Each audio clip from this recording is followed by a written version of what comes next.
हाँ जी, आदेश कुमार जी, बताएँ क्या कहना चाहते हैं? सर मैं बोल रहा हूँ कि मेरा तो सब कुछ सही है, लेकिन मेरा जो वाइफ है वो हुँ, ज्यादा हुँ। मतलब अंधविश्वास में तब रहती है और बोलती है हुँ, हुँ। मतलब अपने मतलब वो मतलब करनी चाहती डायबिट। अच्छा, डिबेट करना चाहती हैं, तो करने दीजिए। हाँ जी, बोलिए। आप कहते हैं जो मतलब मुझे अच्छा लगता है, जो मतलब सच्चाई है उसे मैं मानती हूँ, और जो हुँ, हुँ। इनको सच लगता है वो ये मान, तो इसी को लेके मतलब आपस में लड़ते रहते हैं। आपस में नहीं लड़िए लोग, आपस में नहीं लड़ने की ज़रूरत है। सही चीज़ देखें, जो सत्य है उसको तो हम लोगों को स्वीकार करना पड़ेगा ना, सत्य जो है स्वीकार करना पड़ेगा।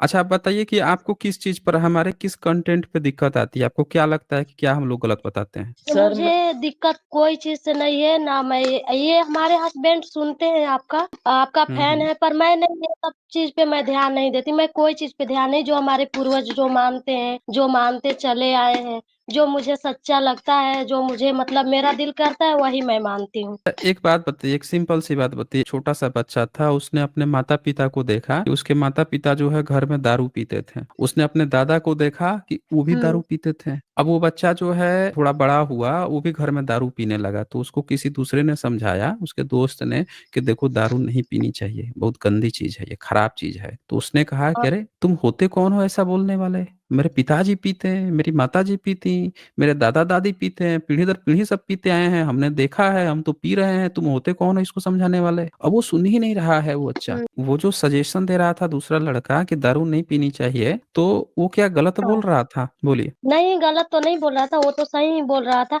ऐसा नहीं है कि मतलब जो करते हैं वही करना चाहिए, पर मुझे सच लगता है, क्योंकि इसलिए सच लगता है कि स्वयं भगवान ही बोल के गए थे, मतलब जैसे कि बोलते हैं हमारे पूर्वज बोलते हैं कि स्वयं मतलब बोले थे, ऐसा मतलब होगा, लिखा होगा गीता भगवत पुराण में कि जैसे कि कलयुग में भक्ति और ये पूजा पाठ मतलब कम हो जाएगा, तो इसीलिए कम होता रहता है हर किसी के दिल में ये सब। अब देखती हूँ कि ये पूजा पाठ रह ही नहीं गया है, कोई के अंदर भक्ति नहीं रह गया है। ये भगवत गीता में जो ये बात आपसे कोई कह के गया है, ये भगवत गीता किसने लिखा है? कौन पीढ़ी दर पीढ़ी लेके आया है इसको? ये तो हमारे पूर्वज ला रहे हैं, मतलब अब आप तो ब्राह्मण कोई हैं? माने, अब तो अपना अपना धर्म बचाने के चक्कर में सब लोग अपने अपने धर्म में जा रहे हैं, पहले तो सब लोग उसी पे थे, सब लोग कोई भी आप धर्म का हो, किसी भी जाति का हो, आप जैसे मैं सब पूछ रहा हूँ कि आप ब्राह्मण हैं? लोग मैं नहीं। बोल रहा हूँ कि आप ब्राह्मण फैमिली से नहीं हैं।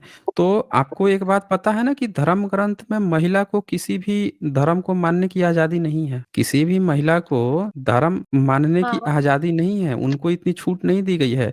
उनके लिए पति ही परमेश्वर बताया गया है। नहीं और महिला, जो, हाँ बोलिए। महिलाओं की तो कोई धर्म कोई नहीं होता है। आपको ये बताया गया है कि अगर आप पति की बात नहीं मानेंगी तो आपको बहुत सारे दंड दिए जाएंगे। तो ये महिला जो होती है ना, आपको पति ही बताया गया है कि हम्म। पति ही परमेश्वर है, पति जो बोल देगा वही आपको मानना है। नहीं तो इन्होंने तो ये तक लिख दिया है, मैं आपको कुछ चीजें दिखा देता हूँ कि उन्होंने क्या क्या लिखा है, वो देख के आप भी दंग रह जाएंगी। देखिए क्या क्या बातें इन्होंने धर्म ग्रंथ में लिख रखी है। कलयुग के लिए आपने कहा ना कि कलयुग में लोग धर्म नहीं मानेंगे, हाँ। तो ऋषि मुनि जो हैं उन्होंने क्या किया कि ये जान गए थे कि कलयुग में लोग ये बात नहीं मानेंगे, तो उन्होंने धर्म ग्रंथ बना दिया कि कलयुग हम्म। में क्या क्या नियम मानना पड़ेगा सबको। हाँ, ये देखिए 17 नंबर श्लोक, चैप्टर 14, ये है पराशर स्मृति। कलयुग में क्या क्या नियम मानना है उसके लिए ये किताब लिखी गई है। और जो भगवत गीता आप बोल रही थी ना, भगवत गीता जिन्होंने लिखा है व्यास ने, उनके पिताजी हैं हाँ, पराशर, उन्होंने ये, बोलिए। उनकी ये किताब कही जाती है। तो देखें हम्म। 17 नंबर में क्या लिखा है। 17 नंबर ये लिखा है इन्होंने कि पति के जीवित होने पर उसकी सेवा शुश्रूषा की उपेक्षा करके, मतलब पति जिंदा है, आप उसकी सेवा करने की बजाय व्रत पे, उपवास पे, या अनुष्ठान पे, या धर्म कर्म में ये सब अगर आप करती हैं, तो आप स्त्री जो हैं अपने पति की आयु दिन प्रतिदिन कम करती हैं, क्षीण करती हैं, अर्थात अपने आप को विधवा बनाने का उपक्रम करती हैं। मतलब आप जो हैं, ये बता रहा है कि आप अपने को विधवा बनाने जा रही हैं अगर आप धर्म कर्म में ज्यादा लग रही हैं पति की सेवा छोड़ के, तो और मरणोपरांत नरक को जाती हैं, मरने के बाद से आप नरक में जाएंगी। ये नियम बनाया है कि ये महिला को ये करना है। तो ये, और ये देखिए नीचे जो अनुवादक हैं उन्होंने कहते हैं टिप्पणीकार सर कि टिप्पणी देखा नहीं। हाँ, तो अब देखिए, अब आप में तर्क आ गया ना कि स्वर्ग नरक तो कोई देखा नहीं, तो कैसे तर्क आ गया? बस ये सेम तर्क आपको हर जगह लगाना है। जो भगवत गीता थी ना, वहां पे भी लगाना है कि भगवत गीता में फिर स्त्रियों को पाप योनि क्यों बोल रहे हैं। ये जो तर्क अभी उठाई है ये पढ़ के कि आपके लिए गलत लिखा है, ये सेम तर्क हर चीज पे कीजिए जो पुरखे भी मानते आ रहे हैं ना, उस पे भी कीजिए। अब देखिए यहाँ पे क्या लिखता है, नीचे टिप्पणीकार जो है उसको समझाने के लिए लिखता है कि शास्त्रकारों ने स्त्री के लिए पति को परमेश्वर और पति की सेवा को ही भक्ति पूजा आदि का रूप दिया है। बोला है कि पति ही परमेश्वर है और कोई आपका देवता और परमेश्वर नहीं है। पति की सेवा ही आपकी भक्ति पूजा है। आप जो अलग सोच रही हैं कि आप कृष्ण की पूजा कर लेंगी, राम की, दुर्गा काली की, वो सब पूजा पाठ सब बेकार है। धर्म ग्रंथ के अनुसार पति की ही आपको सेवा करनी है। सभी के लिए पति की सेवा को ही व्रत है, पूजा, यज्ञ तथा धर्म अनुष्ठान आदि माना है। पति की सेवा कर रही हैं तो आप व्रत रखें या ना रखें, आपको उसका फल मिलेगा। पूजा, यज्ञ, हवन सबका फल मिल जाएगा। सिर्फ परमेश्वर मान रही हैं।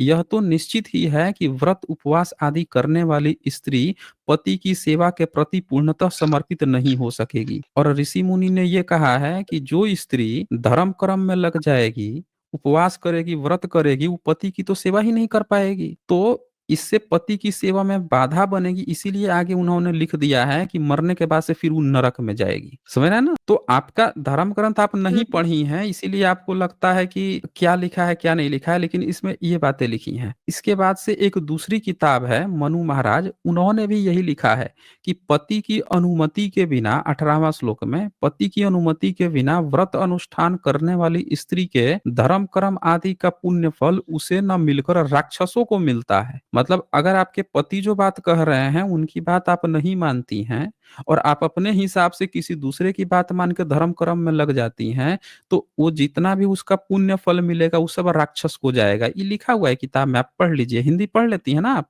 अगर पढ़ पाती हाँ, हैं तो हिंदी आपकी तो पढ़ स्क्रीन लूँ पर ये सब मैं जानती हूँ। सर जानते हैं एक बात, जैसे कि जो 18 नंबर एक बार पढ़ के सुना देंगी क्या लिखा है 18 देखा नंबर नहीं में? है। 18 नंबर जो लिखा है पढ़ के सुना सकती हैं? 18 नंबर अगर आप जोर से पढ़ सकती हो तो बता दीजिए, नहीं तो मैं पढ़ कौन के सा सुना हुआ? दूंगा। महाराज मनु का स्पष्ट कथन है। सर इधर से बहुत बारीकी दिख रहा है, आप ही सुना दो। अच्छा ठीक है।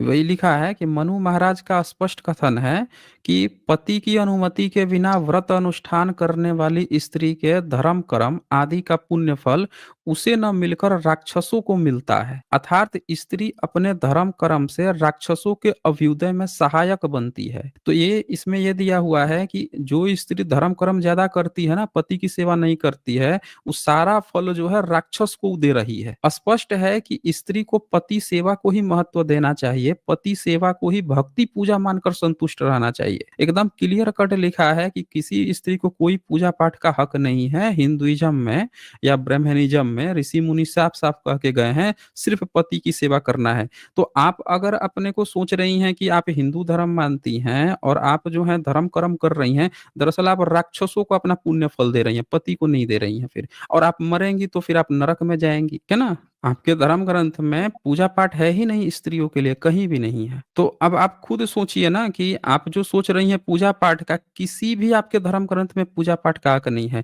ये बताइए, आप रामायण पढ़ी होंगी, उसमें सीता जी का आप देख लीजिए, पूरे रामायण में सीता जी राम के अलावा कहीं किसी दूसरे ईश्वर की पूजा पाठ करने नहीं गई हैं। पूरे वाल्मीकि रामायण में आपको कहीं भी कोई दिखा दे कि सीता जी अपने राम के सिवा किसी दूसरे के पास गई हो पूजा पाठ करने के लिए, है ही नहीं कहीं पे भी। तो आप अगर इस धर्म को मान रही हैं, अब ये सवाल आ जाएगा कि फिर ये बात सही है कि नहीं, ऐसा करना चाहिए कि नहीं करना चाहिए। मुझसे अगर आप पूछेंगी तो मैं आपसे यही कहूंगा कि ये पूरी तरह से गलत है। ये सिस्टम ही पूरी तरह से गलत है, क्योंकि हम लोगों का जो पूर्वज सब लोग बुद्धिस्ट थे। हमारी बात समझ रही हैं? हाँ, समझ रही हूँ। हम बोलते हैं लोगों ना, के जो पूर्व, दो तीन हाँ हजारों साल बोलिए। से क्या नाम है, वो भगवान आए तो भगवान ने लिखा है सब, तो भगवान ने मनो सब कुछ ये बनाया है, धरती बनाया है, ये बनाया है, वो किया है। मैं नहीं बोलता नहीं, हूँ कि ये पहले बौद्धिस्ट कोई नालंदा बात नहीं है, यूनिवर्सिटी कोई ये सब रहता नहीं, कोई बात नहीं है। दरअसल इन्होंने अभी धर्म ग्रंथ नहीं पढ़ा है ना, धर्म ग्रंथ इन्होंने नहीं पढ़ा है, इसीलिए वो नहीं जानती हैं। थोड़ी सी और एक दो बातें बता देते हैं। देखें, आप किसी भी धर्म ग्रंथ में महिला को पढ़ने की बात कहीं नहीं लिखी है। महिला पढ़ाई लिखाई करेगी। आप खुद बताइए किसी धर्म ग्रंथ में क्या आपने कहीं पे देखा है? राम को आपने देखा होगा गुरुकुल में दिखाए होंगे पढ़ने के लिए, कृष्ण को दिखाए होंगे, लेकिन राधा को, द्रौपदी को या सीता को कहीं पढ़ने लिखने की बात लिखे हैं ये? आप खुद बताइए आप हमें। रामायण में तो हमने नहीं देखा है। तो इनके यहाँ स्त्री को ये कुछ मानते ही नहीं है ना। स्त्री को ये लोग मानते यूं तो अब आप ये देख लीजिए कि लड़की को ये क्या कह रहे हैं कि शादी कितने उम्र में कर देनी चाहिए। अब ये देख लीजिए ना, ये कलयुग का किताब है ना, वो भी दिखा देता हूँ, शादी की उम्र दिखा देता हूँ मैं। ये देखिए, कन्या का उचित समय, 8 नंबर ये जो श्लोक है आपकी स्क्रीन पे दिख रहा होगा, लिखे हैं कि कन्या का उचित समय 12 वर्ष की आयु में, पर विवाह न करने वाले उसके पिता, ज्येष्ठ भ्राता और उसकी माता तीनों ही नरकगामी होते हैं। अब आप खुद बताइए कि अगर आप इस धर्म को मानती हैं, सोचती हैं कि हमारे पुरखे ये सब मानते थे, हमको इसीलिए मानना चाहिए, तो आप अपने बच्ची की जो शादी है 12 साल से कम उम्र में कर देंगी, और नहीं करेंगी तो धर्म ग्रंथ के अनुसार तो आप, माता पिता, भाई सब नरक में जाएंगे, ए टू जेड नरक में जाएंगे। तो और नीचे देखें, और व्याख्या में लिख दिया है कि कन्या के विवाह का उत्तरदायित्व तो मूलतः उसके माता पिता का, अंशतः ज्येष्ठ भ्राता पिता के न होने पर, अयोग्य अयोग्य असमर्थ अथवा विरक्त होने पर का होता है। फिर नीचे लिखे हैं कन्या की ऋतुमती होने से पूर्व ही उसका विवाह कर देना चाहिए, यानी 10-11 साल में शादी की बात कर रहे हैं। और उससे भी तो गंदी बात उसके ऊपर लिख दी है। ये देखिए 7 नंबर में लिखता है कि लड़की के 12 वर्ष की होने पर अगर उसका विवाह संपन्न न करने वाले पुरुष के घर में जितने महीने लड़की अपने रज को व्यर्थ गवाती है, लड़की के पिता के पितरों को उस रज का पान करना पड़ता है। अभिप्राय यह है कि पुत्री के पिता को अपने पितरों को रजपान की दुर्गति से बचाने के लिए पुत्री के 12वें वर्ष में प्रवेश करने से पहले ही विवाह संपन्न कर देना चाहिए। तो अब पुरखे तो पहले कम उम्र में शादी कर देते थे लड़कियों का, इसीलिए धर्म ग्रंथ को मानते थे। लेकिन अब तो हम लोग जान गए हैं ना कि ये सब बकवास चीजें हैं, झूठी है, गलत चीजें हैं, मिथ्या चीजें हैं, ये कोई धर्म ग्रंथ नहीं है। कुछ बेवकूफ लोग, धूर्त लोग जो हैं, बच्चियों का शोषण करने के लिए ये सब नियम बनाए थे। तो अब आप सोचिए कि जब हम ये सब जान गए हैं, सरकार भी बात को जान गई है, वो भी बोल दी है कि 18 साल से कम उम्र में जो शादी करेगा उस पर केस हो जाता है, उसको पकड़ के ले जाती है, पुलिस ले जाती है।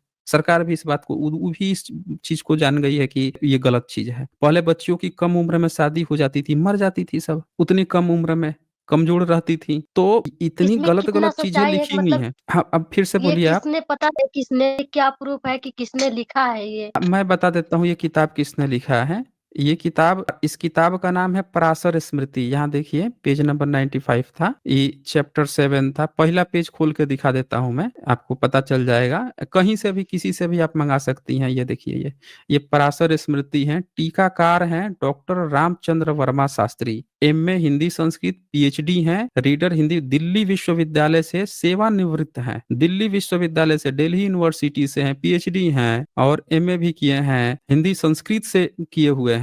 और डॉक्टर रामचंद्र वर्मा शास्त्री शास्त्री हैं, ब्राह्मण हैं, इन्होंने इसका अनुवाद किया हुआ है। और मैं बता देता हूँ ये कितनी ऑथेंटिक है। ये देखिए, यहाँ भी लिखा हुआ है कि कलयुग में इस स्मृति ग्रंथ की प्रासंगिकता के संबंध में कहा गया है कि प्रत्येक युग के अपने अपने धर्म एवं आचरण अथवा नियम विनियम होते हैं। जैसे सतयुग में अलग होगा, द्वापर त्रेता युग में अलग होगा, तो कलयुग में क्या होगा? तो ये देखिए यहाँ पे क्या लिखते हैं, सतयुग, त्रेता और द्वापर के धर्मों की चर्चा अन्यान्य स्मृतियों में मिलेगी। दूसरी स्मृति पढ़ेंगी तो उसमें सतयुग, त्रेता, द्वापर युग का मिलेगा, परंतु इस स्मृति में तो कलयुग के धर्म, आचार तथा रीति नीति की चर्चा की गई है। तो ये जो किताब है, इसमें कलयुग में आपको जो जो करना है उसी की चर्चा किए हैं।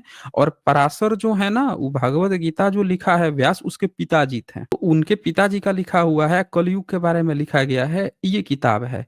आप किसी भी पब्लिकेशन कहीं से भी आप ले सकती हैं, खुद ब्राह्मण का लिखा हुआ अनुवादित किताब है, दिल्ली विश्वविद्यालय का है, मतलब ऐसा नहीं है कि कोई छोटी मोटी जगहों से लिया गया है। तो ये चीजें, अच्छा आप खुद बताइए, कि आपकी दादी परदादी होंगी, उनकी तो कम उम्र में शादी हुई होगी ना? हाँ, पहले तो होता था, ये तो आम बात थी। पहले तो हो जाता था, फिर हाँ, बाद में 5 साल या 10 तो शादी अब पहले कर देते थे। कर देते थे। क्यों करते थे? क्योंकि वो लोग इसको धर्म मानते थे। इसको वो लोग धर्म मानते थे, इसीलिए कर देते थे।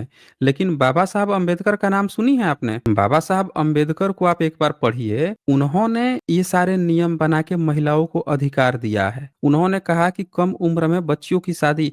एक और किताब है मदर इंडिया। तो मदर इंडिया में एक विदेशी महिला आई थी। उसने, एक मिनट में वो भी दिखा देता हूँ आपको। दरअसल हुआ क्या है कि जो भी चीजें इसमें लिखी है ना, वो सब प्रैक्टिस होती थी, लेकिन हम लोगों ने धीरे धीरे गलत को गलत समझ लिया। बाबा साहब अम्बेडकर ने बताया कि सब गलत चीजें हैं, तब हम लोग छोड़ दिए। आज आपको भी लग रहा होगा कि बच्चियों की कम उम्र में शादी नहीं होनी चाहिए। लगता है कि नहीं लगता है? हाँ, ये तो है, लगता नहीं है। सच है, कम तो उम्र में अब शादी तो नहीं करनी चाहिए, पर नहीं करनी जिनको जो चाहिए, लेकिन जरा सोचिए, आपसे एक दो पीढ़ी पहले के औरतों को ये बात नहीं लगती थी कि कम उम्र में शादी करनी चाहिए कि नहीं करनी। उनको ये समझ नहीं थी। वो क्या सोचती थी कि नहीं, सब लोग करते हैं, हमारे पुरखे करते आए हैं, धर्म में लिखा है तो हमको करना चाहिए। वो इस बात को समझ ही नहीं पा रही थी कि गलत चीज है। लेकिन आज की डेट में जब कानून ने नियम बनाया, कुछ लोग सामने आए कि नहीं, गलत को गलत कहना ही पड़ेगा, भले धर्म ग्रंथ में लिखा है तो क्या हुआ, गलत है तो गलत है। और ये धर्म ग्रंथ किसने लिखा है? ब्राह्मणों ने लिखा है। आपके घर में, हमारे घर में कोई पीढ़ी दर पीढ़ी ये सब किताब लाया नहीं है। ये ब्राह्मण कौन होता है? ये ब्राह्मण भगवान जो है, ब्राह्मण से काहे बोल के जाएंगे? हमसे भी आके बोल के जाएंगे ना। या हम लोगों में कांटे थोड़े लगे हुए हैं? ब्राह्मण कह रहा है कि देखो, कृष्ण जी हमसे ही कह के गए, पराशर हमसे ही कह के गए, वशिष्ठ हमसे ही कह के गए, सब आके वही बात बोल रहा है। तो हम लोगों को ये बात समझनी पड़ेगी कि हर एक चीज जो हम लोग सोच बैठे हैं कि ब्राह्मण। अभी देखिए, मैं आपको एक और किताब दिखाता हूँ अंग्रेजों के समय में, कि एक महिला थी, विदेशी महिला, वो आई थी यहाँ पे। उसका इंग्लिश किताब तो बैन कर रखे हैं, लेकिन हिंदी अनुवाद जो है वो अवेलेबल है। तो हिंदी अनुवाद में कमल भारती जी ने किया है। देखें, इन्होंने क्या लिखा था मदर इंडिया में, कि देखें, जल्दी विवाह जल्दी मृत्यु, चैप्टर का ही नाम था, चौथा चैप्टर। उसमें उन्होंने बताया था कि कम उम्र में जब शादी कर देते थे तो बार बार इस पर सवाल उठ रहा था कि भैया, कम उम्र में आप लोग क्यों शादी कर देते हो? तो जब ये सवाल उठ रहा था तो उसमें से, ये देखिए, कई ब्राह्मण जो हैं, वो देखिए वो क्या जवाब देते हैं सब। ये देखिए, यह बात के महत्व का अनुभव इसी से हो जाता है कि भारत में लगभग प्रत्येक पीढ़ी में 32 लाख बाल माताएं प्रसव के दौरान ही मर जाती हैं। कम उम्र में शादी कर देते थे, या 32 लाख लड़कियां जो हैं मर जाती थीं, जो Bharat, France, Belgium, Italy, United states और ब्रिटिश साम्राज्य में विश्व युद्ध में मारे गए लोगों की संख्या से ज्यादा थी। एक ही पीढ़ी में इतना लड़कियां मर जाती थी कम उम्र के शादी होने के कारण, जबकि भारत की आबादी का औसत शारीरिक कद अंतर्राष्ट्रीय सूची में सबसे नीचे है। फिर यहाँ पे ये देखिए, पुनः संविधान सभा पर आते हैं। फिर उत्तर भारत में भी एक सदस्य बोलता है, जो सफेद दाढ़ी मूछ वाला, लंबा सीधा, दुबला पतला और ताकतवर लोहे जैसा सख्त जमींदार है, तथा अपने आसपास बैठे दक्षिण के लोगों से अलग है। तो वो क्या बोलते हैं कि क्या यह पाप नहीं है कि ये 9 या 10 वर्ष की बेबी और 10 वर्ष के लड़के को पति पत्नी कहते हैं? यह शर्मनाक नहीं है? बताइए, 9-10 साल में उस समय लड़ाई चल रही थी। अंग्रेज कह रहे थे कि भैया, उम्र बढ़ा के 14 साल करो,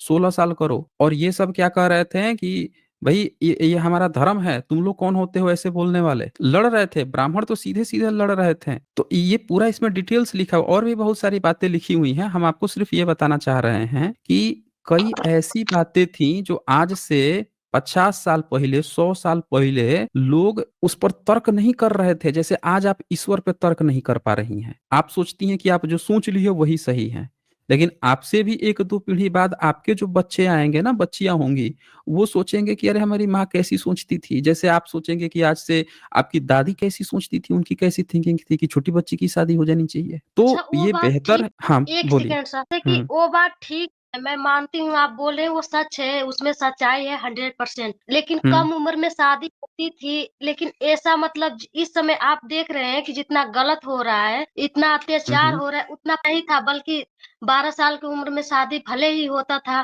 भले ही लड़कियां मर हम्म। जाती थी, लेकिन इतना गलत नहीं होता था। कोई भाई बहन को नहीं छोड़ रहा है, कोई चाचा नहीं, कोई मामा नहीं, कितना फोन पे देख रहे हैं।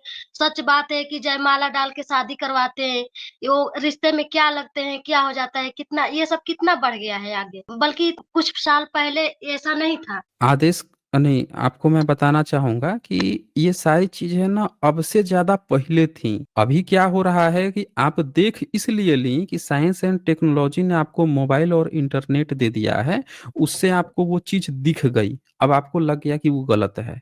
पहले कैसे होता था, तो देखिए इस किताब में यहाँ अपने को सामने खोला हुआ हूँ, आप ये पढ़िए, ध्यान से सुनिए क्या कहती है। ये विदेशी महिला लिख के गई है। भारत में हॉस्पिटल-हॉस्पिटल घूम के गई थी आज से 100 साल पहले। और उसने क्या लिखा, कहती है देश के कुछ भागों में विशेषकर मद्रास प्रेसिडेंसी और उड़ीसा में हिंदुओं में एक प्रथा प्रचलित है। हिंदुओं की कहानी बता रही है, जिसमें उनके माता पिता देवताओं की कृपा हासिल करने के लिए यह मन्नत मानते हैं कि अपना अगला बच्चा अगर लड़की होती है तो देवता को दान कर देंगे। कभी कभी विशेष रूप से सबसे सुंदर बच्ची को भी, जिसे वे किसी कारण से घर में रखना नहीं चाहते हैं, मंदिर को भेंट कर देते थे। ले जाकर मंदिर में अपनी लड़की दे आते थे। और सुनिए, यह प्रथा के अनुसार उस नन्ही जान को मंदिर की उन स्त्रियों को, जो खुद भी उसी प्रथा के तहत उस मंदिर में लाई गई थी, नाचना गाना सिखाने के लिए सौंप दिया जाता है। बहुधा 5 वर्ष की आयु तक वह काम की मान ली जाती है। देखिए 5 साल की उम्र में वह पुजारियों की हवस मिटाने वाली वैश्या बन जाती है। अब आप सोच लीजिए कि छोटी-छोटी बच्चियों को माँ-बाप ले जाके मंदिर में दान आते थे, भाड़ा भाग देते थे कि लड़का होगा तो ले लेंगे, लड़की होगी तो चढ़ा देंगे या ले जाके छोटी। अब 5 साल में पुजारी, अब बताइए कि वो तो लेके जा रहे हैं कि तो देवदासी है, हम तो भगवान को अर्पित कर रहे हैं, पुजारी के हवस का शिकार बन रही हैं। ये लिखा हुआ चीज़ है ये, लिखित रूप से है, वो महिला सब सर्वे करके गई थी। अब ये चीज़ है, उस समय मोबाइल नहीं था कि कोई फ़ोटो वीडियो बना के या दिखा देता कि आप जो बच्ची देके आए हैं मंदिर में, वो पूजा पाठ नहीं कर रही है, वहाँ पे उसके साथ ये गलत काम हो रहा है। आज क्या हुआ है कि आज आपके पास मोबाइल है, आप मोबाइल पे देख लिया आपने, रील्स देख ली, अब आपको लग रहा है कि गलत है। इससे भी गलत-गलत काम इतिहास में होते आए हैं। आप खुद बताइए, खुद सोचिए, वाल्मीकि रामायण में इंद्र और अहिल्या के बारे में लिखा है। ये सुना है आपने, पढ़ा है आपने? नहीं, मैं नहीं। नहीं पढ़ी हैं। तो वो पढ़िए, आप वाल्मीकि रामायण पढ़िए कि इंद्र तो राजा है या गौतम ऋषि की पत्नी है अहिल्या, उनके साथ क्या करने आता है वो जब नहाने गए रहते हैं तो। आप विष्णु और वृंदा के बारे में पढ़िए कि धर्म ग्रंथ में भाई ये तो भगवान लोग हैं ना, ये क्या कर रहे हैं? ब्रह्मा तो भगवान है, वो अपनी बेटी सरस्वती के साथ क्या कर रहे हैं? ये सब बातें जो लिखा है अपने धर्म ग्रंथ में, वो सोचिए कि उसके दिमाग में क्या चलता होगा। ये देवदासी प्रथा में ये सब बातें चल रही थी उस समय, क्योंकि आपको तो धर्म ग्रंथ पढ़ने की इजाजत नहीं थी, ना उस समय मोबाइल था, इंटरनेट था, तो आपके पास जानकारी ही नहीं पहुंच पा रही थी दरअसल कि बाहर में चल क्या रहा है, लड़कियों के साथ क्या चल रहा है। अभी एक फिल्म आई है महाराज, वो 1862 के करीब की है, मतलब आज से आप समझ जाइए 150 साल से थोड़ा ज्यादा हुआ। उस समय पहले का एक कृष्ण का पुजारी था, उसकी कहानी है, वल्लभाचार्य के खानदान की कहानी है। और उस समय दिखाया गया है कि किस तरह बच्चियों का वो शोषण करता था। देखी है फिल्म महाराज, फिल्म जो आई है? नहीं, अभी तो नहीं देखी हूँ, पर देख लूंगी। आप उसको देखिए, वो रियल घटना पे बनी है। उसका जो हीरो है आमिर खान का शायद बेटा है, उसको लॉन्च किया है। और वो जो फिल्म है उसको आप एक बार देखिए, वो रियल घटना है। वो कोर्ट में केस गया था, मुंबई कोर्ट में गया था, और वहां पे फैसला दिया गया कि ये चीज गलत है। चरण सेवा कहा जाता था उस पे, अंग्रेजों ने बैन लगा दिया उस नियम पे। कितनी दरिंदगी की जाती थी छोटी छोटी बच्चियों के साथ। तो आप सोचिए कि भगवान के नाम पे ये सारी चीजें चल रही थी, ईश्वर के नाम पे चल रही थी, पुजारी ये सब कर रहे थे। आपके पास बस इंटरनेट नहीं था, आपने धर्म ग्रंथ पढ़ने की आजादी नहीं थी, तो आप ये सारी चीजें आप तक नहीं पहुंच पाई। आज की डेट में पहुंच रही है, तो आपको लग रहा है कि आज बहुत सारा चीज हो गया है। सर, हाँ आप ये बोलिए। बताइए, मैं ये जानकारी लेना चाहती हूँ कि सबसे पुराना धर्म कौन सा है? देखें, सबसे पुराना जो धर्म होगा ना, आप एक बात बताइए कि आपका जमीन है, आपके माता पिता घर बना के गए हैं, और आपको मन किया कि ये घर पुराना हो गया है, हमको इस पर नया घर बनाना है, तो आप क्या करेंगी? पुराना घर तोड़ देंगी और नया घर बना देंगी। जब नया घर बनाएंगी तो ये भी हो सकता है कि पुराना घर में का ईंट वीट, आपको लगेगा कि कुछ ईंट सही है तो चलो नींव में डाल देते हैं, या कहीं पे इस्तेमाल होगा तो कर लेंगे। ये तो करेंगी ना, नया घर बनाएंगी तो। हाँ। अब इसी तरह से आप इस लॉजिक को समझिए देखिए जो पुराना धर्म होगा वो सबसे नीचे मिलेगा, जमीन के सबसे नीचे मिलेगा, और फिर उससे जो नया धर्म होगा वो उसके ऊपर उसका लेयर मिलेगा, और जो सबसे नया होगा वो जमीन पर मिलेगा। अब आप देखिए जमीन खुदाई जब होती है तो मुसलमानों का कोई सबूत मिलता है कि मुसलमान का, ईसाई का, कि भाई उनके जीसस निकल रहे हैं या अल्लाह या मस्जिद निकल रहा है जमीन से? नहीं मिलता है। इसी तरह से जब खुदाई होती है तो आपको कोई ब्राह्मणों का मंदिर नहीं निकलता है। आज तक एक राम का या कृष्ण का मूर्ति नहीं निकला है जमीन से, कि जो जिसको कहा जा सके कि 1000 साल से पुराना हो। लेकिन जमीन से जितनी खुदाई हुई है उस हरेक जगह से क्या निकला है, तो वहां से निकलते हैं बुद्ध।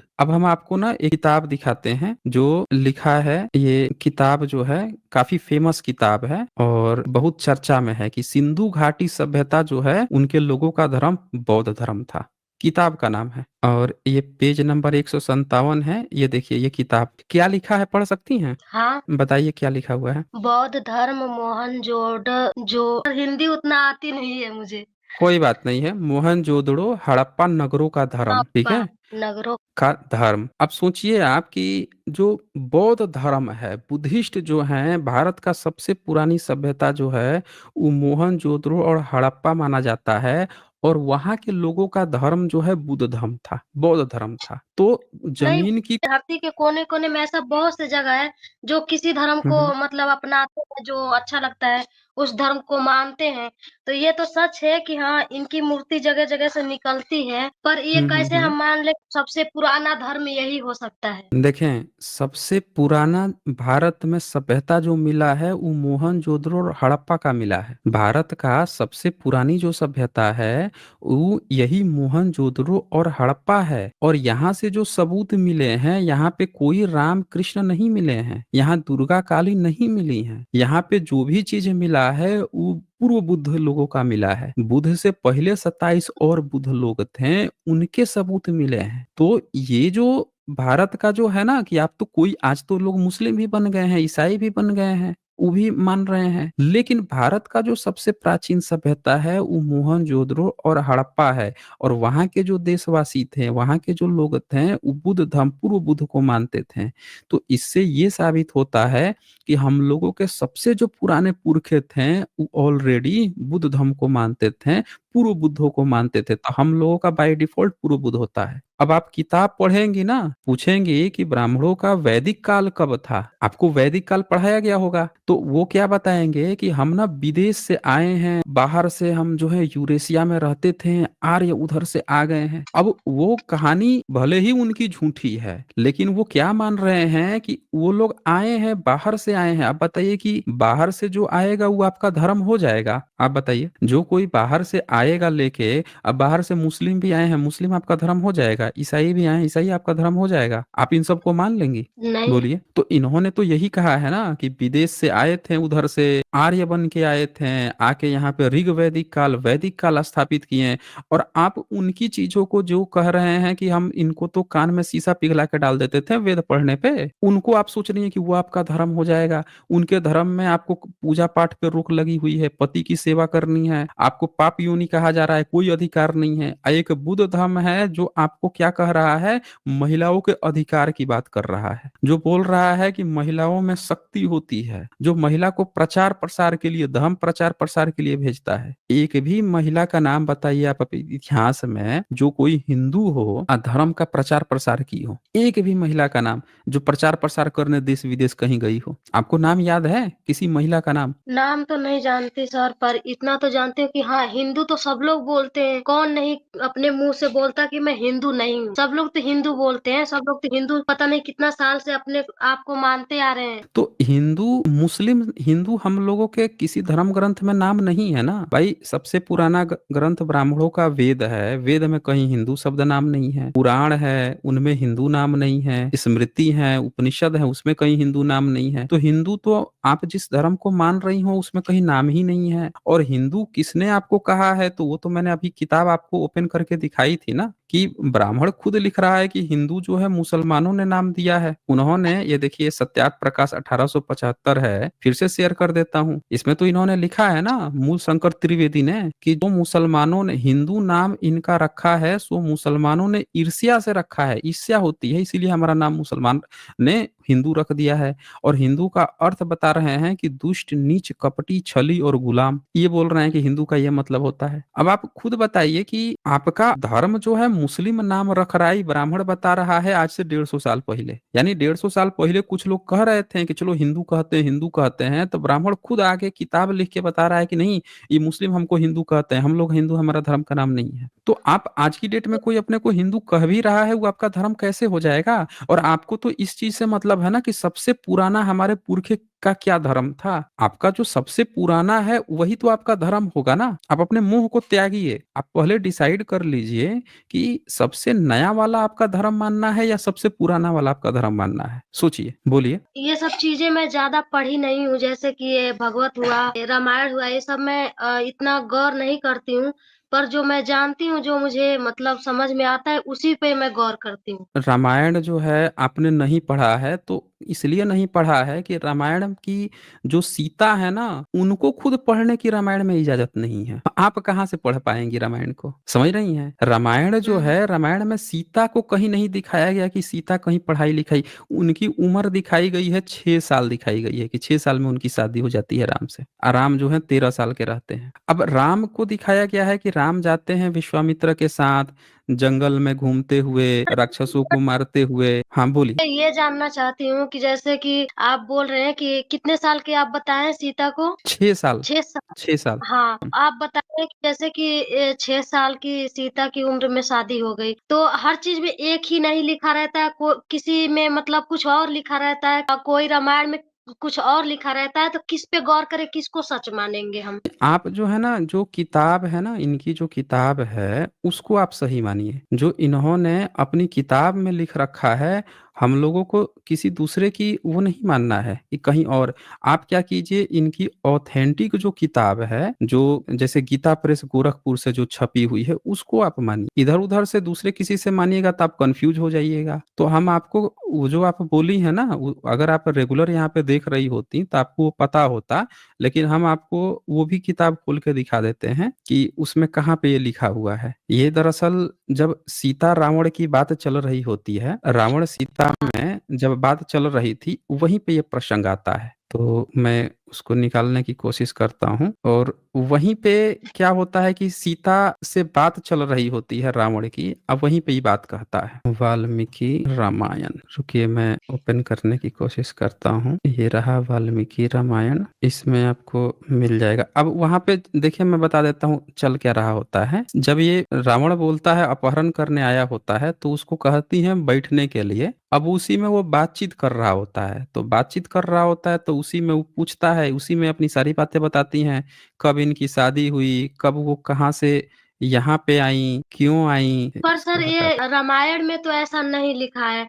जैसे कि जो हमारे पूर्वज पढ़े हैं तो वो बताते हैं, ये सब तो बातें मैं नहीं सुनी थी कभी, कि वो पूछता भी है और सब बातें मतलब बताती भी हैं, ऐसा मैं नहीं सुनी है थी। सब सब लिखा हुआ है। मैं आपको दिखाने की कोशिश करता हूँ। ये सारी बातें लिखी हुई है ना, सारी बातें लिखी हुई हैं। आप जो सोच रही है ना कि ये नहीं लिखा है, वो नहीं लिखा है, सारी बातें लिखी हैं। मैं आपको दिखा देता हूँ। ये इसमें क्या है ना, मैं आपको वाल्मीकि रामायण ओरिजिनल खोल के दिखाऊंगा ना। ओरिजिनल किताब जो है, क्योंकि गीता प्रेस गोरखपुर आप खुद खरीद के पढ़ लेंगी। और गीता प्रेस गोरखपुर को अभी प्रधानमंत्री जो हैं 100 साल पूरा होने पर वो देके आए हैं। ये देखिए, ये आप स्क्रीन पे देख लीजिए अपने। महर्षि वाल्मीकि प्रणीत श्री वाल्मीकि और रामायण सचित्र हिंदी अनुवाद सहित प्रथम खंड। अब इस किताब में जो आपको हम अभी तक दिखा रहे थे ना कि कम उम्र में शादी होती थी, तो वो हम तो दिखा रहे थे कि सब ग्रंथ में। इस किताब से आपको ये भी कंफर्म हो जाएगा कि वाकई में कम उम्र में शादी होती थी। होती तो थी, ऐसा नहीं होता था, होता था ये तो ये मतलब। देखिए, ये सत 44 सर्ग है अर्यंड कांड का, यानी कि 47 47 सर्ग है, 47 चैप्टर आप समझिए। इसमें 4 नंबर जो श्लोक है, ये 4 नंबर, इसका राइट साइड में हिंदी अनुवाद है। लिखता है, विवाह के बाद 12 वर्षों तक इक्ष्वाकु वंशी महाराज दशरथ के महल में रहकर मैंने अपने पति के साथ सभी मनोवचित भोग भोगे हैं। मैं वहां सदा मनोवांछित सुख सुविधाओं से संपन्न रही हूँ। तो सीता जी कह रही हैं रावण से कि मेरी जब शादी हो गई थी तो उसके 12 साल तक हम अपने ससुराल में रहे हैं। 12 साल रहने के बाद से वहां से चले हैं। फिर कहती है 5 नंबर में, 13वें वर्ष के प्रारंभ में सामर्थ्यशाली महाराज दशरथ ने राज मंत्रियों से मिलकर सलाह की और श्री रामचंद्र जी का युवराज पद पर अभिषेक करने का निश्चय किया। यानी राम जब 12 साल हम लोग रह लिए, 13वें साल जब होने को था तो उनको वो युवराज बनाना चाह रहे थे। तब तक कैकेयी अपना खेल खड़ा कर दी, तो अब उनको जंगल आना पड़ा। अब सुनिए, अब यहाँ पे ये पढ़िए 10 नंबर श्लोक। इसमें लिखता है, उस समय मेरे महातेजस्वी पति की अवस्था 25 साल से ऊपर की थी और मेरे जन्म काल से लेकर वन गमन काल तक मेरी अवस्था वर्ष गणना के अनुसार 18 साल की हो गई थी। तो ये आप अपनी आंखों से देख लीजिए कि वन गमन काल तक, यानी जंगल में जब आई हैं तो 18 साल की हो गई हैं। देख रही हैं आप यहाँ पे? हाँ। अब अपने हस्बैंड से भी दिखाइए, 18 साल की, और 12 साल ससुराल में रही हैं। 18 साल की हो गई हैं जंगल आते हुए, लेकिन उससे 12 साल तक तो अपने ससुराल में रही हैं। तो 18 में से 12 घट जाएगा तो कितना बचेगा? 6 ही तो बचेगा ना। यानी कि 6 साल में शादी हुई थी तभी ना 18 साल में जंगल में आ गई, या 12 साल अपने ससुराल में रही। देख लीजिए, खुद लिखा हुआ है, आप खुद समझिएगा। इसको दोबारा देख के आप समझिएगा कि ये जितनी भी किताबें हैं ना, उन किताबों में जो जो बातें लिखी हैं वही इन चीजों में झलकता है। अब बताइए, सीता जी की जिस समय पढ़ने की उम्र थी, दूध के दांत नहीं टूटे होते हैं बच्चे के, दूध के दांत तो 6-7 साल बाद टूटने शुरू होते हैं। उस समय शादी की बात लिखी है। और यही सब बात तो बाकी धर्म ग्रंथ में, पराशर स्मृति वगैरह में यही सब तो लिखा हुआ था। मनुस्मृति में यही सब बातें लिखी हुई हैं। तो आप खुद सोचिए कि जब धर्म ग्रंथ में, इसमें गलती सीता राम की नहीं है, वो तो चरित्र है ना, किरदार के। जो कहानी लिख रहा है उसके बारे में सोचिए कि इसको जो पीढ़ी दर पीढ़ी ढो के लेके आया, कहता था कि हमको रामायण आती है, हम आप लोगों को बताएंगे, वो व्यक्ति लिख रहा है। अब वही चीज की हमारे सीता जी की देखो, 6 साल में शादी हुई, हमारे सब लोगों का कम उम्र में शादी होता है। तो समाज को भी 10-11 साल, 8 साल, 9 साल में शादी कर देना चाहिए। तभी ना वो समाज में कह रहा था, तभी ना समाज के लोग कम उम्र में शादी कर रहे थे। और जब ये बात उठी कि नहीं उम्र बढ़ानी चाहिए, तो सब खड़े हो गए कि हमारे धर्म पर हमला कर रहा है अंग्रेज, हमारे धर्म पे वार हो रहा है। तो ये धर्म ग्रंथों में ये सब बातें लिखी हैं, लेकिन आज की डेट में ये सब चीजें गलत हो रही है ना। अब आप ये देखिए कि वही सीता जी बचपन से राम के पास रहीं, और जब गर्भवती हुई तो राम उनको जंगल में छोड़वा दिए। ये भी तो बात आई है। एक सीता जी को दिखाया गया कि इतनी पतिव्रता थी, राम की सारी बातें मानती थी, अब फिर भी जो है उनको जंगल में छोड़वा दिया गया। ये आपको सही लगता है? ये बताइए। इसके पीछे का भी एक राज है सर। मतलब मैं तो पढ़ी नहीं हूँ, पर बताइए। जो हमारे पूर्वज बताते हैं कि जैसे ये हम्म। राम और सीता आपस में मिलकर और ये षड्यंत्र रचे थे। ये पहले से रचा गया था कि ऐसा करना है। ये आप कहीं नहीं लिखा है। ये बात जो आप बोल रही है ना, ये कहीं भी वाल्मीकि रामायण में नहीं लिखा है। और एक बात बताइए, आप जो हैं, आप ही अपने पर ले लीजिए कि आप कभी ऐसा कर सकती हैं कि आप अपने पति के साथ मिल जाएं, जिस समय आपको सबसे ज्यादा जरूरत हो देखभाल की, उस समय आप जंगल में चली जाएं, वाल्मीकि जी के ऋषि में किसी दूसरे मर्द के यहाँ रहने लगे, अपने मायके में भी नहीं जाए? बताइए। कोई व्यक्ति जो है, हम तो कह रहे हैं कि मजाक में भी कोई ऐसी बात कहे ना तो गलत है। मजाक में भी कोई इस तरह की बात कहे, जिस समय एक औरत को फैमिली की जरूरत होती है, देखभाल की जरूरत होती है। हम आपको किताब दिखा देते हैं ना कि वहां पे ऐसी बात नहीं लिखी है। क्यों निकाला गया था वो लिखा हुआ है। आपको दरअसल देखें, होता क्या है ना कि धर्म ग्रंथ जब आप खुद से नहीं पढ़ते हैं तो लोग गलत गलत बातों को भी इसी तरह से आप लोगों को झूठा प्रचार करते हैं कि ताकि आपको सही लगे। ये देखिए, वाल्मीकि रामायण, श्रीमद् वाल्मीकि रामायण है, द्वितीय खंड। अब इसमें आता है कि राम जो हैं क्यों उनको छोड़ते हैं। तो ये 7वां खंड है, पंचचत्वारिश सर्ग है, और इसमें बात चल रही है अपने सारे भाइयों को बुलाते हैं, और सारे भाइयों को बुला के ये यहाँ पे 14 नंबर जो श्लोक है ये कहते हैं। पढ़ सकती हैं आप? ये लेफ्ट साइड में, बाएं साइड में 14, पहला नंबर ही है ऊपर का। आप पढ़ दीजिए सर, बहुत बारीक दिख रहा है। अच्छा, मैं पढ़ देता हूँ। यहाँ पे लिखा है, नरश्रेष्ठ बंधुओं, मैं लोक निंदा के भय से अपने प्राणों को और तुम सबको भी त्याग सकता हूँ, फिर सीता को त्यागना कौन सी बड़ी बात है। अपने सारे भाइयों को बुलाए हैं, उनका एक मंत्री आके उनको बता के गया है कि समाज में ना आप दोनों की निंदा हो रही है, लोग गलत कह रहे हैं। तो राम तो उससे पहले ही उनको ऑलरेडी ये चीज कर चुके थे, तो उनको आगे में जल के परीक्षा देनी पड़ी थी। अब दोबारा फिर कोई कानाफूसी कर दिया, तो राम क्या कह रहे हैं अपने चारों भाइयों को बुला के कि मैं लोक निंदा के भय से, कि दूसरा चार लोग क्या कहेंगे इसके डर से अपने प्राणों को आत्महत्या कर लूंगा और तुम सबको भी त्याग दूंगा, तुम सबको भी छोड़ छाड़ दूंगा। तो सीता हमारे लिए कौन सी बड़ी बात है, सीता को छोड़ना। और फिर देखें यहाँ पे 15-16 नंबर में कहते हैं, अतः सुमित्रा कुमार मतलब लक्ष्मण, कल सवेरे तुम सारथी सुमंत्र के द्वारा संचालित रथ पर आरूढ़ हो सीता को उसी पर चढ़ाकर उस राज्य की सीमा के बाहर छोड़ दो। अब आप बोल रही थी ना कि दोनों मिल के ये बात रचे थे, तो देखिए अब यहाँ से कैसे आपको पता चलेगा कि नहीं दोनों मिल के रचे थे। ये देखिए आगे बात चलते जाती है और सतचत्वारिश सर्ग आ गया, फिर इसके बाद से ये देखिए अष्टचत्वारिश यानी कि 48 सर्ग। अब जैसे ही ये देखिए 1 नंबर, लक्ष्मण जी का यह कठोर वचन, पूछती हैं कि लक्ष्मण हमको क्यों छोड़ रहे हो, तो लक्ष्मण जी का यह कठोर वचन सुनकर जनक किशोरी सीता को बड़ा दुख हुआ, वे मूर्छित होकर पृथ्वी पर गिर पड़ी, बेहोश हो गई थी। जैसे सुनी ना कि उनके पति ने कहा है कि मतलब वो तो गर्भवती अवस्था में है, उनके पति ने कहा है कि जंगल में छोड़ के चले जाओ कहीं पे, तो वो वहीं पे गिर के बेहोश हो जाती हैं कि हमारे साथ ऐसा क्या हो गया। फिर आगे ये सब तो आपको सोचिए, आपने धर्म ग्रंथ खुद से नहीं पढ़ा है और आपको कैसे झूठलाने के लिए बोल दिया गया कि भाई नहीं देखो दोनों मिलके ऐसा किए। कौन मिलके ऐसी गलत सलत काम करता है जी, बताइए। जी, मैं तो मतलब यही सुनी थी कि जैसे बोलते हैं कि सीता शादी से जब उनकी विवाह नहीं हुई थी, तो शादी से पहले जैसे कि एक मैना को पकड़ के पिंजड़े में रखा था, तो वो उसी ने वो अपनी प्राण त्याग दी थी उसी पिंजड़े में। तो उसी ने अपनी प्राण त्यागने से पहले श्राप दिया था। ये उसी सब कहीं श्राप को नहीं बात मतलब लिखी है, ये सब ना बच्चों को बरगलाने के लिए। देखिए आप सोच लीजिए कि आपने खुद से किताब नहीं पढ़ी है और आपको जिन लोगों ने कैसे झूठी झूठी बातें बता के गलत चीज को सही कर रहे हैं। किसी लड़की के साथ कुछ गलत हो गया, अब कोई ये कहे कि इसने ना एक मैना रखा था, एक तोता रखा था, उसके साथ ये कर दिया था इसीलिए इसके साथ गलत हुआ, इसीलिए ये गलत सही है। वो गलत सही थोड़े होगा, गलत गलत ही होता है ना। यहाँ पे ये चीज गलत हुई है सीता जी के साथ।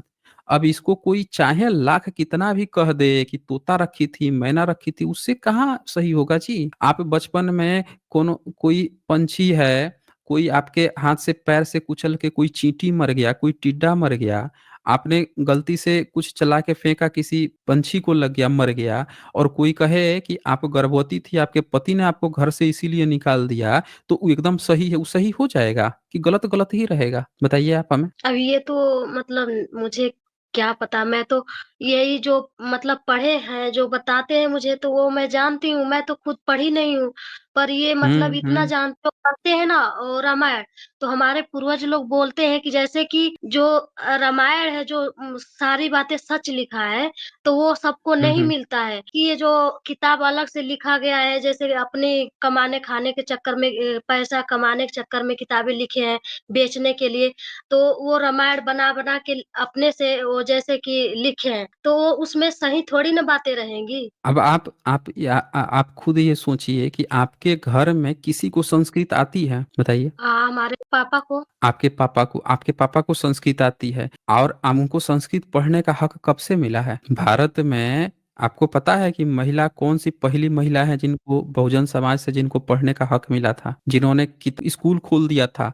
और यही लोग कि धर्म में तो महिला को पढ़ना ही नहीं है, गोबर गोमूत्र फेंकते थे। सावित्री अच्छा बाई महिलाओं फुले जी की के बारे में आप पढ़िए। वो तो मैं जानती हूँ अधिकार उन्होंने हम्म, दिलाया है, पर तो ये महिलाओं आप का पुरुष लोग तो हम पढ़ते थे, महिलाएं भले ही नहीं नहीं, पढ़ती थी। पुरुष भी नहीं पढ़ते थे, शूद्रों को पढ़ने का अधिकार ही नहीं है। किसी भी धर्म ग्रंथ में शूद्र को पढ़ने का अधिकार नहीं है। शूद्र पिछड़ा वर्ग को कहते हैं, अंत्यज को तो अनटचेबल बना दिए थे, पढ़ना तो कुछ है ही नहीं। तो किसी भी आप खुद देखिए ना, खुद इसी किताब में आप देख लीजिए, वाल्मीकि रामायण में ही देख लीजिए, आप महाभारत में देख लीजिए, जाता है एकलव्य, जाता है गुरु द्रोणाचार्य के पास कि हमको सिखाना है, तो क्या कहता है गुरु द्रोणाचार्य कि भाई इसको हम क्या सिखाएंगे, उसको भगा देता है। और खुद जब वो अपने से सीख लेता है तो उसका अंगूठा कटवा देता है कि अरे ये तो हमारे भी स्टूडेंट से अच्छा हो गया। तो ये आप खुद आप सोचिए कि धर्म ग्रंथों में पढ़ने की बात ही नहीं है महिला की। और पुरुष की बात कर रही हैं तो सावित्रीबाई फूले के पति थे ज्योतिराव फूले जी। उनसे पहले कोई भी बहुजन समाज का व्यक्ति का नाम बता दीजिए जो पढ़ा लिखा हो, बताइए। इन धर्म ग्रंथों में इतनी बातें लिखी गई, इतनी बातें लिखी गई, लेकिन महिलाओं के अशूद्रों के पढ़ने की एक जगह बात नहीं है।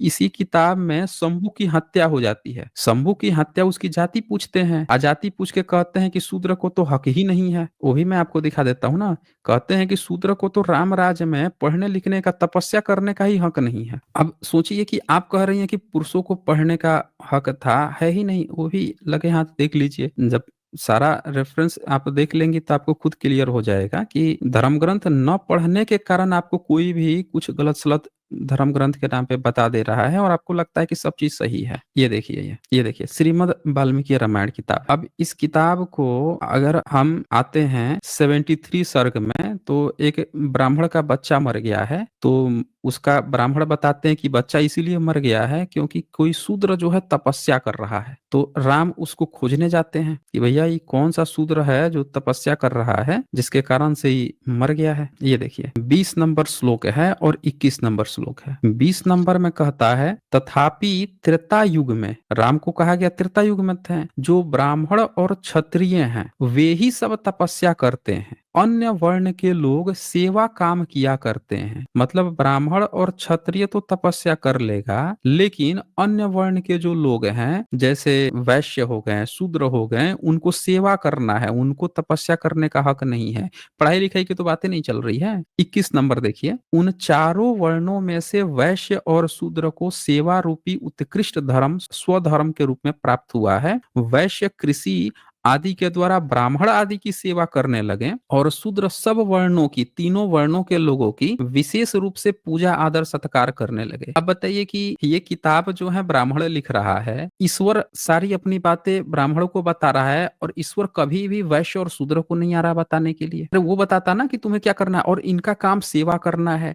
अब राम जो है इनको ये बताया जाता है कि वैश्य और शूद्र को तपस्या करने का हक नहीं है। तो शंभुक जो है वो क्या कर रहा था, तपस्या कर रहा था। ये देखिए 14 नंबर श्लोक, उस सरोवर के तट पर एक तपस्वी बड़ी भारी तपस्या कर रहा था। वह नीचे की मुख किए लटका हुआ था। रघुकुल नंदन श्री राम ने उसे देखा और फिर देखकर राजा श्री रघुनाथ जी उग्र तपस्या करते हुए, अब ऊपर राइट साइड में, उस तपस्वी के पास आए और बोले, उत्तम व्रत का पालन करने वाले तापस तुम धन्य हो। तपस्या में बढ़े चले सुदृढ़ पराक्रमी पुरुष, तुम किस जाति में उत्पन्न हुए हो? पूछ रहे हैं राम। उनको देख तो लिए कि तपस्या कर रहा है, लेकिन राम को क्या मतलब है कि ये कौन से जाति वाला का है, ये जाति वाले को तपस्या करने का हक है भी कि नहीं है। आप खुद देखिए वाल्मीकि रामायण में यह बात लिखा जा रहा है कि एक आदमी तपस्या कर भी सकता है कि नहीं कर सकता, ये राम डिसाइड कर रहे हैं। तो तुम किस जाति में उत्पन्न हुए हो, मैं दशरथ कुमार राम तुम्हारा परिचय जानने के कौतूहल से बातें पूछ रहा हूँ। अब जब ये बात पूछते हैं, अब वो जैसे ही बता देता है कि मैं शूद्र कुल से हूँ। ये देखिए 1 नंबर, क्लेश रहित कर्म करने वाले भगवान राम का यह वचन सुनकर नीचे मस्तिष्क किए लटका हुआ वह तथाकथित तपस्वी इस प्रकार बोला, महायशस्वी श्री राम, मैं शूद्र योनि में उत्पन्न हुआ हूँ। अब जब वो बता दिया कि हम शूद्र कुल में उत्पन्न हुए हैं, उनको पहले से पता था कि भाई इसको तो शूद्र को तो हक ही नहीं है। तो 4 नंबर में लिखता है, वह इस प्रकार कह ही रहा था कि श्री रामचंद्र जी ने म्यान से चमचमाती हुई तलवार खींच ली, उसी से उसका सिर काट लिया। अब बताइए, आपकी एक ब्राह्मण का बच्चा मरा हुआ है, अब ब्राह्मण सब राम को बता दिए कि शूद्र तपस्या कर रहा है, हक नहीं है, इसीलिए मर गया है। आपको ऐसा भगवान क्यों चाहिए? आप नहीं खुद नहीं सर, सोचिए। ये भी तो हो है, मतलब ये हाँ भी तो हो बोलिए। सकता है इसमें भगवान की क्या दोष है? जो किताब लिखे होंगे उनकी दोष है। कुछ भी लिख दिए होंगे। स्वयं श्री राम देखिए, तो थोड़ी सी भगवान का दोष ये है कि पीढ़ी दर पीढ़ी वो किताब लिख के ला रहा है और भगवान कभी आए नहीं बताने की किताब गलत है। भगवान का यही तो सबसे बड़ा दोष है ना कि भगवान जो है उसको कोई मतलब नहीं है कि उनके नाम पे कौन झूठ मूठ का कारोबार कर रहा है, लोगों पर शोषण कर रहा है। और बताया जा रहा है कि राम खुद जो है रावण शोषण कर रहा था तो रावण को मारने के लिए पैदा हुए थे। इसी किताब में यही तो बताया गया है ना कि रावण जो है वो सीता का अपहरण कर लिया तो राम जी मारने चले गए। आज आप ही ने खुद बताया कि कितनी लड़कियों का शोषण हो रहा है, तस्करी हो रही है, गलत काम हो रहा है, राम नहीं आ रहे हैं। राम की किताब के नाम पे कोई और कुछ भी लिख के और मार्केट में बेच रहा है, आपको धर्म भी बता दिया तब भी राम नहीं आ रहे हैं। तो आप खुद देखिए राम की ही तो गलती है ना। फिर हम आप कौन से राम को मानेंगे? आप राम को जानती कहाँ से? इसी किताब से। हम लोग राम को कहाँ से जानते हैं? राम का कोई पूरा तत्व सबूत तो मिला नहीं है कि आपको राम जो है जमीन खोदने पर मिल गए तो आपको पता चला। ब्राह्मण ने एक कहानी लिखी, कहानी में बताया कि वो उसके राम हैं। आप कितना भी डिफाइन करना चाहेंगी, यहाँ से यही पता चल रहा है कि राम को या तो हम लोगों से कोई मतलब ही नहीं है, समझ रही हैं? या फिर वो एक काल्पनिक है। दो ही चीजें हैं, आप तय कीजिए, खुद सोचिए। आपको क्या लग रहा है कि राम की गलती है, राम को हम लोगों से कोई मतलब नहीं है, या फिर राम काल्पनिक है? देखिए मतलब ये भी नहीं कह सकती कि मतलब नहीं है और ये भी नहीं कह सकती कि हाँ स्वयं आएंगे। वो आ भी नहीं सकते क्योंकि मैं मतलब ऐसा सुनी थी कि कलयुग में ऐसा कुछ भी नहीं होगा, चाहे जितना अत्याचार हो, किससे चाहे किससे कुछ भी। सुनी थी? किससे आप सुनी थी? सुनी किससे थी? जैसे मतलब रामायण पढ़ते हैं ना, तो बोलते हैं कि हाँ सब कुछ नहीं, पहले से लिखा है। अभी आपने कहा इतना कि उनके नाम पर तो गलत किताबें लिख दी गई हैं। फिर आप जहाँ हाँ कहीं से भी पढ़ेंगी उस पर सवाल उठ जाएगा ना कि वो चीज़ गलत है कि सही है। मतलब वो थोड़ी ना लिखे हैं, राम थोड़ी ना लिखे हैं, ये तो अपने हम वही कमाने कह खाने रहे हैं, हम को यही कह लिखे रहे हैं हैं। कि हम लोगों से तो राम कभी बात करने नहीं आए हैं। आए हैं आपसे बात करने या हमसे? हमसे नहीं आए हैं ना, जो ये किताब लिखे हैं उनसे भी नहीं आए हैं। जो तो आपका राम का पता फिर कैसे चला? सोचिए ज़रा आप। पता जो सच लिखा है बस उसी से पता चला, ये सब चीजें थोड़ी ना नहीं, सच उसी को सच से उठा नहीं। के अब हम आपको बताते हैं, आज से 200 साल पहले कोई बहुजन राम को जानता तक नहीं था। आपके अब घर मैं ये परिवार कैसे वाले खुद राम को नहीं जानते थे। अच्छा बता दीजिए कि आज से 200 साल पुराना राम का कोई मंदिर बता दीजिए जो आपके घर परिवार वाले कहीं बनाए हों, या आपके अगल-बगल कहीं पे राम का कोई मंदिर दिख रहा हो जो 200 साल पुराना हो। आप एक भी मंदिर का नाम बता सकती हैं जो 200 साल पुराना हो? आपके अगल-बगल गाँव पड़ोस कहीं किसी ने तो राम को मानता हो तो बनवाया होगा मंदिर। याद कीजिए आप, राम का मंदिर है आपके अगल-बगल कहीं पे? और 200 साल के मैं खुद नहीं हूँ तो कैसे बताऊंगी। मंदिर तो नहीं, मतलब आप है, नहीं है, ऐसा नहीं। मंदिर तो होगा ना, मंदिर तो होगा। तो आप हमें बता दीजिए कि वो मंदिर बता दीजिए कि जो मंदिर 200 साल पुराना हो और जो राम का हो, आपके अगल-बगल कहीं पे। अगल क्योंकि बगल तो जब भी नहीं है पर कोई मैं देखी नहीं है थी। ना, हाँ, आप नहीं हैं। आप जिस क्षेत्र में रहती हैं, वहाँ खुदाई होगा ना तो वहाँ भी बुद्धिस्ट ही निकलेंगे। उससे आपको ये पता चलेगा कि आपके पुरखे जो हैं बुद्धिज़्म को मानते थे। आपके पुरखे जो हैं वो बुद्धिस्ट लोग थे। और ये जिसको आप राम समझ रही हैं ना, जब आपने गलत चीजें इसमें देख ली तो आपको लग रहा है कि राम तो ऐसे हो ही नहीं सकते। हमारे राम ऐसे कैसे होंगे? तो आपके राम पता है कौन है? आपके राम है बुद्धिज्म के राम है। बुद्धिज्म में एक राम है बोधिसत्व राम, जिसका नाम है दशरथ जातक कथा। और उसके राम जो हैं उसमें सीता उनकी बहन है। ये सब काम नहीं होता है उसमें, जो यहाँ पे ये सब आप देख रही हैं किताब ब्रह्मनिज्म का। और उसके राम अपने पिता की बात मानते हैं। वो जंगल चले जाते हैं, जंगल में जाके रहते हैं, पूरा 12 साल काट के आते हैं। इसमें 14 साल लिखा रहता है। और 9 साल पे सीता वापस चली आती हैं, वो चले जाते हैं। वो राम अच्छे राम हैं, उनको बोधिसत्व राम कहा गया है। तो आप जिस राम को मान रही हैं वो बुद्धिज्म के राम को मान रही हैं। ये ब्राह्मणों के राम है ना, ये ब्राह्मणिकल राम है। और ब्राह्मणिकल राम ऐसे ही हैं कि वो क्या करते हैं कि गर्भवती सीता को जंगल में छुड़वा देते हैं। वो क्या करते हैं कि अपनी जो रावण को मार देते हैं तो अग्नि परीक्षा करवा देते हैं सीता जी की। ये सुपनखा जाती है प्रेम प्रसंग करने तो झूठ बोल के लक्ष्मण के पास भेजते हैं, नाक कान कटवाते हैं उसकी। तो ब्राह्मणों के राम वैसे आपको चूज करना है कि आपको कौन से राम चाहिए, बुद्धिज्म वाले बोधिसत्व राम चाहिए या ब्रह्मनिज्म के। किताब मिलावटी नहीं है, किताबें दोनों की सही हैं। बुद्धि आप जिस राम को खोज रही है ना वो बुद्धिज्म में है, दशरथ जातक कथा के वो राम है। और ये वाले राम जो ब्राह्मण के यही है। आपको तय करना होगा कि आपको राम कौन से चाहिए। आप क्या कह रही हैं कि राम तो आपको बुद्धिज्म वाले चाहिए लेकिन धर्म आपको ब्राह्मण वाला चाहिए। आप उल्टा समझ रही हैं। नहीं नहीं ऐसा कुछ भी नहीं है, हम हमारे हम्म। राम सिर्फ एक है, मैं जिनको जानती हूँ, जिनको वो मानती हूँ, आप जिनको ये राम जानती हैं वो बुद्धिज्म वाले हैं। आप जिस राम को सोच रही हैं ना, वो बुद्धिज्म के राम हैं। और ये जो किताब खुली है ना, ये ब्राह्मणों के राम हैं। ये आपको अगर नहीं पसंद आ रहे हैं राम, तो आप ब्राह्मणों वाले राम को नहीं मानती हैं। आप ज़बरदस्ती इधर खोज रही हैं। आप बुद्धिज्म में खोजिए ना, आपका धर्म वो है फिर। जो ब्राह्मणिज्म को मानता है, जो अपने को हिंदू कहेगा, उसको ये राम पसंद आएँगे। क्योंकि इसमें ये सारी बातें लिखी हैं ना। सबके अपना डेफिनिशन है ना। अब देखें, आपको पता है, आप भी माता-पिता होंगे, आपके भी बाल-बच्चे होंगे, आपको पता है कि आपको अपने बाल-बच्चे को कैसे रखना है। कोई दूसरा व्यक्ति होगा, उसको पता होगा कि उसको अपने बाल-बच्चों को कैसे रखना होगा।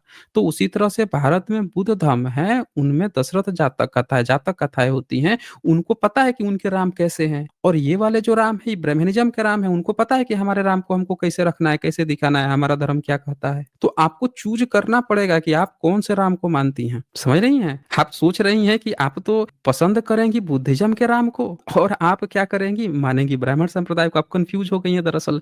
और इसीलिए आपको ये समझ में नहीं आ रहा है कि आप कौन से धर्म को माने ना माने। बहुजन समाज के लोग बहुत भोले-भाले होते हैं, और बहुजन समाज में महिलाओं को पढ़ने-लिखने का हक था। सम्राट अशोक की बेटी थी संघमित्ता, नाम सुना है आपने? नहीं। नहीं सुना है। सम्राट अशोक ने अपनी बेटी को भेजा था श्रीलंका में प्रचार-प्रसार करने के लिए। अब राम श्रीलंका में क्या करने गए थे? ये ब्राह्मणों के रामायण में राक्षसों को मारने, यही गए थे ना, राक्षसों को मारने, सीता को लाने। जबकि हकीकत ये है कि आज से 2300 साल पहले के करीब में सम्राट अशोक जो हैं वो भेजे थे अपनी बेटी को और बेटा को, महेंद्र थेर और संघमित्ता को। वो दोनों गए थे श्रीलंका देश में बुद्धिज्म का प्रचार-प्रसार करने। अब पूरा जो है श्रीलंका बुद्धिस्ट बन गया।